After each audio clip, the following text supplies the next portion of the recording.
Hey guys, welcome to my first ever podcast. I'm joined here with Celine Kanche, and we'll be talking about today's topic will be about trauma.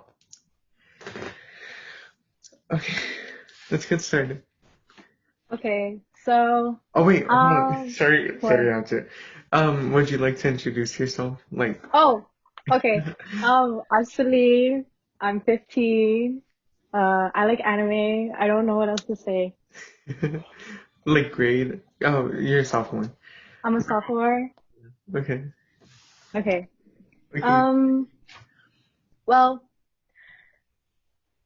uh, you know, when I was my whole life, I've just been through like a lot of stuff. I don't really talk about it as much because I don't want to be known as, oh, she went through all of this stuff.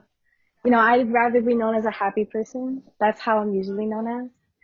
Um, you know, so when I was younger, I went, long story short, I was just bullied a lot. A lot of the guys took advantage of me. So, I wasn't, up until now, I wasn't in the best place. But I think the most traumatic thing that's ever happened to me was someone that I knew, that I was very close with, tried to take their life.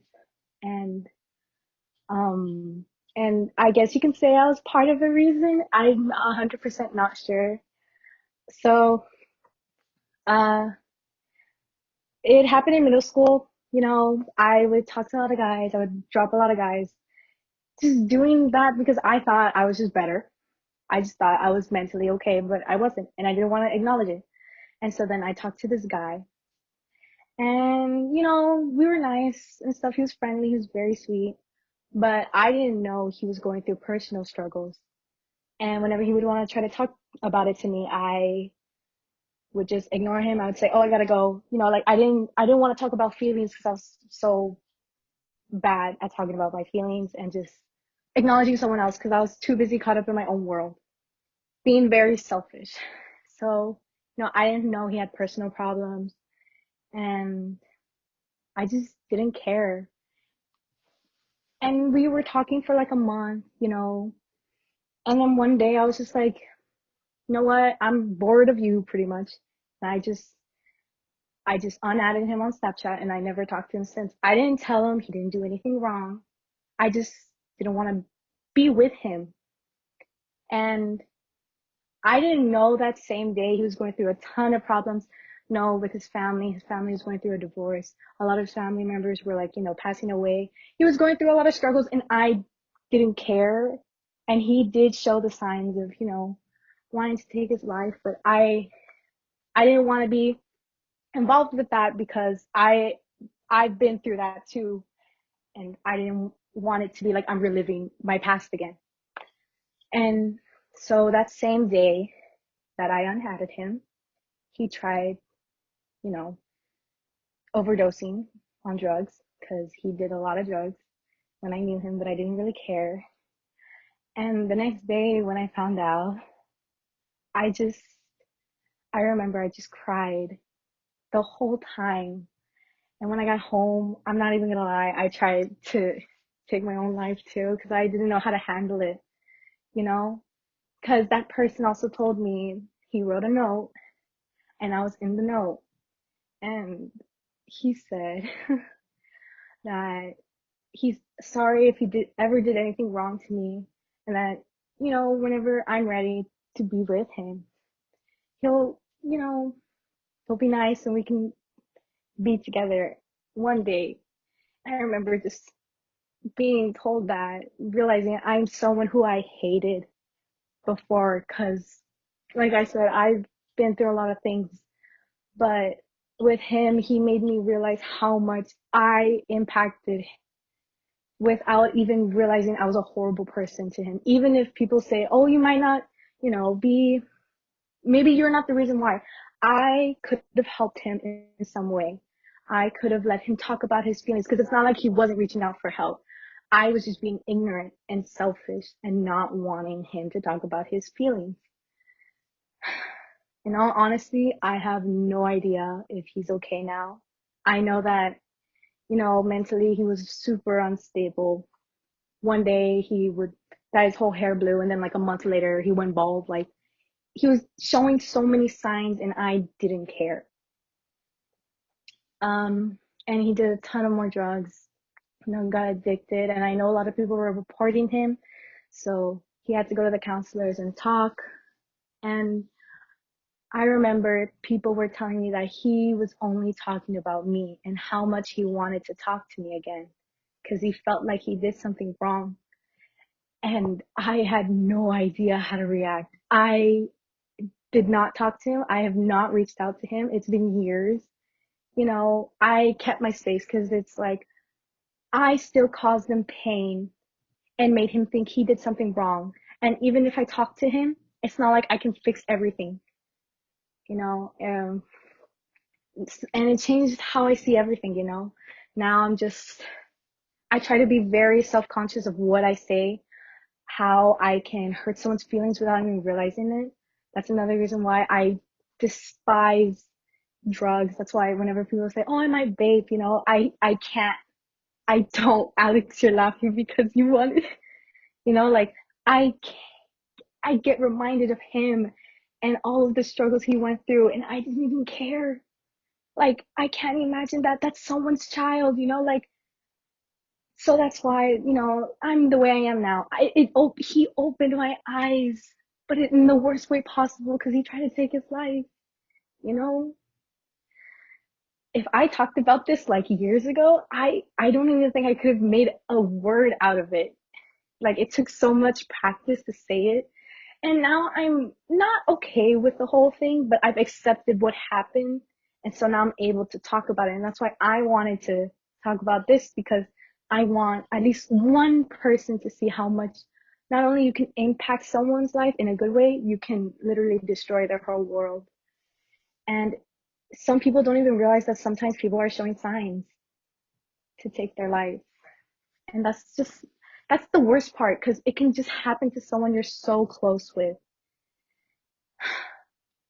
I every day I pray for him and his family because I don't know if he's even alive still. Like I said, you know, I hope he is, and if he isn't, I hope he's resting easy because I I just know he was going through a lot, and if anything, if he's alive, I hope he stopped doing drugs because you know he was very addicted to them. Um, yeah, that's Something like I wanted to add in, like I know a lot of like teenagers, they don't like venting to anyone. I know there's some people that do, but like there's different like types of people who don't want to like talk about what's going on inside their lives. Like for example, I don't want to talk about like anything because like I got really scared. Not like talk about like anything right now, but like things that happened like a long time ago, like elementary, because I would get like called names and like that would hurt my feelings and like I wouldn't know what to do. Like I was like, what am I supposed to do? I couldn't talk to anybody else about it because like I felt like we built up a lot of like what's it called? What's it called? Like, it's scary to tension. talk about Oh, to anybody. Like to talk to you don't anyone build or up the like courage. yeah, courage. And like I feel like that's what us as a society we need to work on, like to talk about other people. Like people are willing to talk about anything, but they just need to build up the courage to talk about anything. Cause I know I wouldn't want to do it anymore, but now that I know like that everything's happening like this, I would want to talk to somebody. For example, I talked about like a lot of things with you. Yeah, Like, yeah. Okay. That's it's a really hard story. yeah. Um, so I have social anxiety. I don't like people talking to people a lot because like it gives me, I feel Me like I too. can't talk to anybody. But like seeing people in public, like seeing people being like abused really scared me and that affected me like going anywhere and seeing like another person, like getting a mom yelling at their child. That scares me. Like I would never do that as a parent. But that built a lot of like tension in me that like scares me. Like I I get my remember mom. I remember like people like yelling at me for no reason. Like for my seventh grade English teacher, she got mad at me for nothing. And that's what got me to my trauma. Like it gets me so scared to talk to anybody about anything. But yeah, um I don't know. I can't. It's Like very I get you with, anxiety. I've had it since second grade. I've gone to therapy. You know, uh, like with people calling you names. I remember I was with very toxic people in elementary, and you might think that's young. Well, it happened. And like you said, I like to be known as an open person. I just don't like to talk about serious things that's happened to me. And whenever I do, I struggle to get the words out. Like I've talked to you about like how I used to cut myself. Not like recently. Like not. It's not even yeah. like years ago. Oh my. Like, Yeah.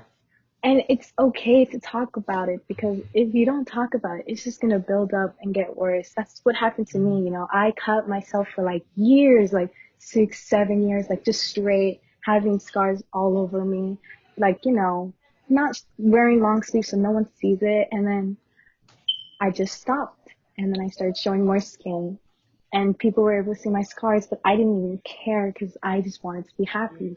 Hmm. And it's because I reached out for help, even if it's just ranting to someone. Yeah. Yeah, I feel that. Like it's okay to talk to other people, like just open up. Like it can help like save a life. Yes, it Especially like really during can. the times that we're going through. It's very like Yes. stressful. Oh my God. Sorry, my Siri went off. It's like in Spanish class. I know. Yeah, but it was a very serious topic because for like this month is suicide prevention. Um, Yeah. I didn't even realize it, I that it know was. I barely heard it like a week ago. No, not a week Yeah. ago. 2 days ago. Okay. Sorry, that was my dad. It's okay, it's okay. Um, but yeah, I feel like we all need to open up because there's things that we don't know that's making our lives like struggle. But yeah, um, I know my sister, she went like through a lot of things, like with her boyfriend, but they got over it, but they still fight still. But that's okay, cause I mean, it's a relationship. Yeah. So they're not perfect. No one's perfect. Yeah. Um, no. Oh my god. But yeah, I mean, let's see. We have, oh, a minute left. That's Oh, pretty okay. good. Okay, but like, so like if you ever need to like open up to somebody, open up to your friends or like if you're comfortable speaking to your parents, open up to your parents. Yeah. They're gonna talk to you and say like this is bad. But you know that they love you and Yeah, they everything. do. Everybody loves you. Even if you're like Hmm. the mean person that like Yes. cusses at us. Yeah. It's a very serious topic. Serious topic. Yeah. But yeah, thank you for opening up with your story. It's very touching. Well, touching, yeah. Yeah, But we learn from our mistakes. You get me? we do. Yeah. Oh my god. What? You were never recording. No, I don't know. What? How do I get back up? Oh, here I am. I don't know if they saw my screen. I have Blur my that. messages open. Oh my god. But yeah, like I remember talking to these toxic people and like opening up to them, and they were spreading my secrets. Oh my gosh. Do you think that's Toxic like, people. I know, but like, yeah, even like people deal with school that leads them to this type of stage. You get me? Yeah. Which is like very scary Mhm. for like school. Like, I don't know what's wrong with them during school, but you get me? Yeah. Well, that's all the time we have. Thank you, Celine, for being in my first podcast. You're welcome. Thank you for Would you inviting like me. to like put your little handles out there, like your Instagram, Snapchat, and just Sure. Do I say it? Like, yeah. oh my gosh. My Instagram is Peppa 38.3214, and my Snapchat is Celita, so CELITA 3214. That's my Okay. Snapchat. Well, thank you for being on my podcast again, and thank you for opening up about everything. Yes. Thank you. Bye. Bye.